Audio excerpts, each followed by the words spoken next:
Good evening, YouTube. Back with another video. Just checking I've turned my mic on. Don't want to record another video and it not be recording. Yeah, this one again is sort of on a similar issue. Just sort of a dispute on Facebook, so I thought I'd just turn it into content. I saw a video of this guy looks to be of Indian heritage. It was in Greg's, and he says the "We want our country back" people eating this, and it was like some tandoori baguettes. So that is a salient point, which is not. It's a logical fallacy. Just because we don't want to be flooded with infinity migrants doesn't mean we can't eat cuisines from other areas. The USA is currently getting rid of lots of Mexicans. They still eat Mexican food. Just because they have the option to eat Mexican food doesn't mean that they have to tolerate infinity Mexicans coming across their border. And same here with India. We don't have to tolerate infinity Indians. Because the food is not committing crimes. The food is not abusing children. The food is not pushing down our wages. I mean, maybe there's an argument for that, I suppose. But, yeah, it's the people that are the problem, obviously. It's the people that go around committing crimes and abusing people and keeping our wages down, etc. And I saw a comment in there, and this, white woman has to say that it's not like, I think she said, do these people know where these spices come from? As though because we import spices from around the world, that means we've got to have infinity migrants. Like, no, not all. Such a brain-dead response. My reply was just irrelevant. And then she had a big diatribe in response saying, no, it's not irrelevant. I can't remember if she said now, but one of the points was that, about the British Museum again, which, if you're a clown, you believe that all the artifacts were stolen when they weren't. They were acquired legitimately in the vast majority of cases. Maybe some were a bit unscrupulous, but they would be in the hyper minority of cases. And not only that, those were our colonies, so that was Britain, our possessions. And if we had to stop them burning widows and take a diamond, then tough titty. That's what happens. Shouldn't be burning women, Shouldn't be in constant tribal conflict with each other so that we have to unite you into one country and then you just split into 4 countries again afterwards because you can't stand each other. Which goes against the narrative that we were all living in peace and harmony. And one of the other things is that she said that that honestly, I think people fear that they will do the same to us. And this is what happens when you're a woke moron and you're not paying attention to what they're saying, because they do say that. The Indians and the Pakistanis are definitely saying that they want to get their own back for things that they never even experienced, for things that their grandparents didn't even experience, that are all just about now outside living memory, and that certainly nobody in the United Kingdom had any part in. I think I've got moisturiser in the beard, which is why it's looking a little white, but yeah, and they definitely want to do it, and they're cunts for trying to do it, and they will lose, obviously. The British people will win, and if you're one of these people who think it's going to come to the United Kingdom and take it over from us, I've got another thing for you, right? You'll never win. It'll be us that win. You are nothing compared to us in that regard. We've been playing nice for the last 100 years, Europeans have had to feel bad for the world wars, but if you're going to come and start trying to fight with us, you'll lose, because we're the best at it. That's why Europeans colonized the rest of the world. Such a silly thing to come and try and start a fight with people who are better at warfare than you.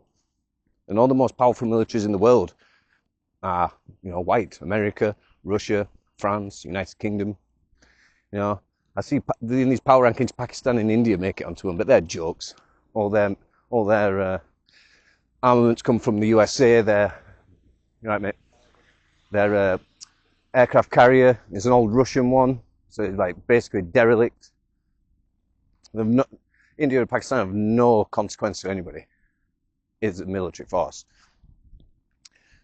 So yeah, it's I find it odd that these white women don't pay attention to what's actually happening in society, and they advocate for something of which will not be beneficial for them, because should we, in the highly, highly unlikely scenario that we were to lose any sort of coming conflict, she'd be one of the first ones that'd be victimized by this new government that would be, seeking to exert control.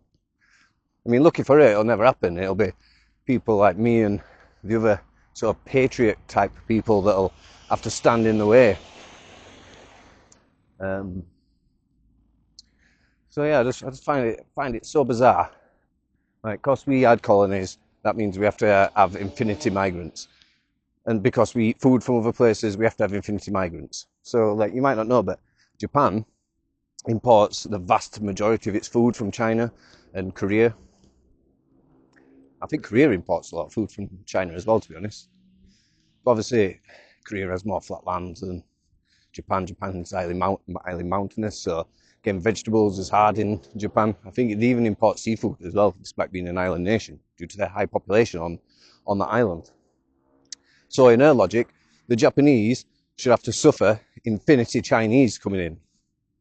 And if anybody knows anything, the Chinese and the Japanese don't really like each other. And I'm sure there are Chinese people that live in Japan, and they live in harmony, and the Japanese respect them. And I'm sure vice versa, there's Japanese people living in China. But I would imagine they're in a hyper minority of cases. And generally speaking, they don't like each other. So, in a warped perspective, as I say, the Japanese should have to tolerate, like, any number of what could be up to 1 billion Chinese. Obviously, I'm being facetious. You're not really going to get the whole Chinese diaspora trying to leave and live on the same island as the Japanese, but yeah, I struggle understanding. Well, no, I don't actually. I do understand how they've come to these conclusions, because they're stupid. They don't research anything. They don't know about geopolitics. They don't know about history. They only know sound bites. They only know, like, the little posts they've seen on Twitter and the little images that come up on Facebook that say, oh, X bad thing happened, blah, blah, blah. Just, if you're a woke prat watching this, right, you really need to wake up. So all you're doing is making a fool out of yourself. So I'll tell you one thing, right? A lot of these, Indians, Pakistanis, Chinese, all the Asian groups they operate on groupthink. They are very group-minded. And with that, they will seek to weaponize it against anybody who's not inside the group, if they are able to do so. It's how they operate, all of them. At the end of the day, if they didn't operate like that, they wouldn't have borders. You wouldn't have had Korea split in half. You wouldn't have Vietnam almost split in half.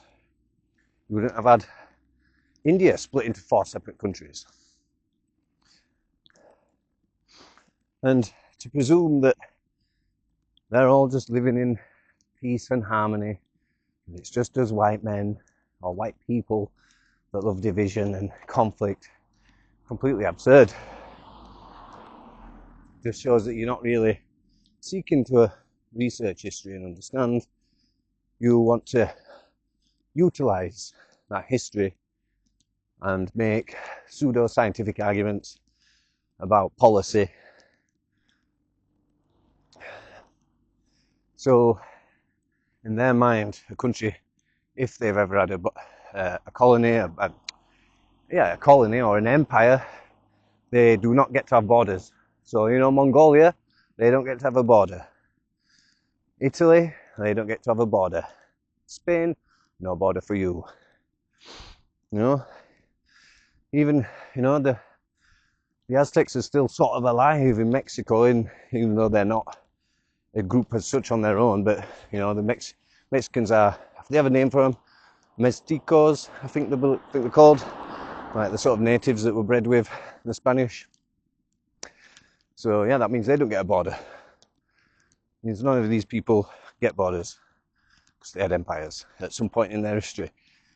And I often do think it's just because ours was the most recent one, unless you include like sort of America having an empire now. But because ours was the latest and greatest, got to try and seek to victimise the common man, you know, was working class people that were just trying to scratch out a living, get by. We've got to suffer for some perceived evils that were done in the past. And as I've said in other videos, that's just a nonsensical way of viewing it, because we also did a great amount of good in the world at the same time. So yeah, if you're one of these people making these stupid arguments, you really need to start wising up. You see, all you're doing is sowing the seeds of your own demise. Once these people in power, they don't care that you're going out to bat for them. Look what happened in Iran. The communists and the Muslims were in alliance in Iran until they got rid of the previous government, and then all the communists were executed. And that is exactly what will happen here. They're not going to care that you're an ally. And it's all well and good saying, oh, well, if that happens, then it happens.